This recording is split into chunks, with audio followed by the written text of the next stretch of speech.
बांग्लादेश के अंदर हुए अत्याचार को देखा होगा। कांग्रेस मौन, समाजवादी पार्टी मौन, टीएमसी मौन, आरजेडी मौन, अन्य दल मौन। केवल भारतीय जनता पार्टी ने कहा था कि बांग्लादेश के हिंदुओं पे अत्याचार नहीं होना चाहिए। ये बांग्लादेश में हिंदू कौन है? बहन और भाइयों, ये सभी दलित हिंदू है, दमित हिंदू है। ये वहां पर रह गए हैं, लगातार उनकी संख्या कम हो रही है, लेकिन चूंकि वह पीड़ित हिंदू इनका वोट बैंक नहीं है, इसलिए उसके पक्ष में लोग आवाज नहीं उठाएंगे, उसके लिए नहीं बोलेंगे। आप पिछले एक सप्ताह से देख रहे होंगे, पिछले एक सप्ताह से आप पश्चिमी बंगाल के अंदर का नजारा देख रहे होंगे। पश्चिमी बंगाल के अंदर कैसे गरीबों को, दलित हिंदुओं को कैसे दंगों का शिकार बनाया जा रहा है। समाजवादी पार्टी मौन है, कांग्रेस मौन है, और ममता दीदी को ये दंगाई शांति दूत दिखाई दे रहे हैं। बहन और भाइयों, ये शांति दूत नहीं, ये दंगाई है, और दंगाइयों का जवाब तो केवल डंडा हो सकता है। उनके लिए अपील काम नहीं करेगी, और उन दंगाइयों से सख्ती से निपटने का काम वहां पे किए जाने की आवश्यकता है, सख्ती से करने की आवश्यकता है।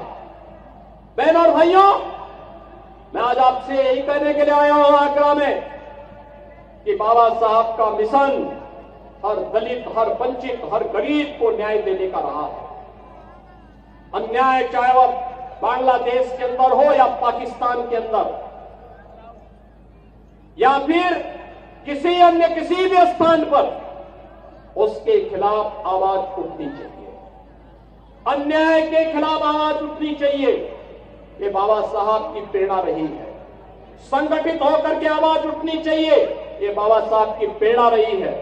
और उसी प्रेरणा के लिए आज आप सबका आह्वान करने के लिए मैं आपके बीच आया हूं। सरकार आपके साथ होगी, आपके सुख दुख में शायद दो डबल इंजन की सरकार सहभागी बनेगी।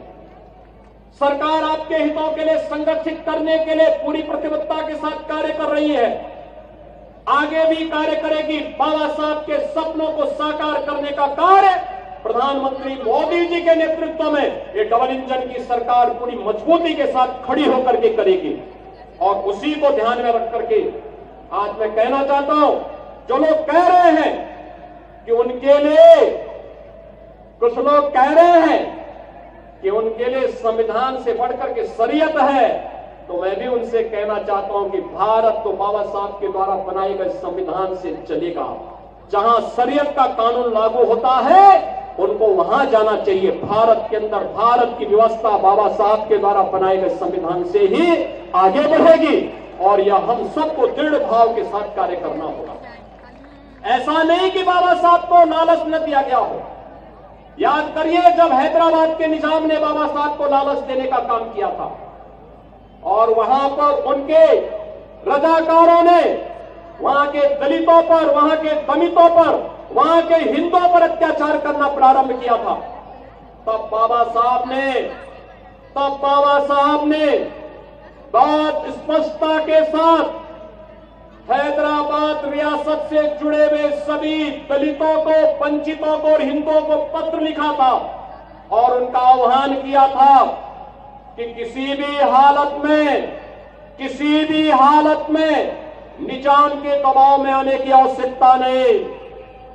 धर्मांतरण मत करना, इस्लाम मत स्वीकार करना, आवश्यकता पड़ती तो छोड़ करके महाराष्ट्र की तरफ आप आ जाइए, लेकिन इनके दबाव में काम मत करना। और बहनों और भाइयों, अंततः निजाम को भारत छोड़ करके भागना पड़ा। आज हैदराबाद रियासत भारत का हिस्सा बनी हुई है। बहनों और भाइयों, ऐसे ही जूनागढ़ का नवाब भी करता था। आज जूनागढ़ के नवाब को भी भारत छोड़ करके भागना पड़ा था।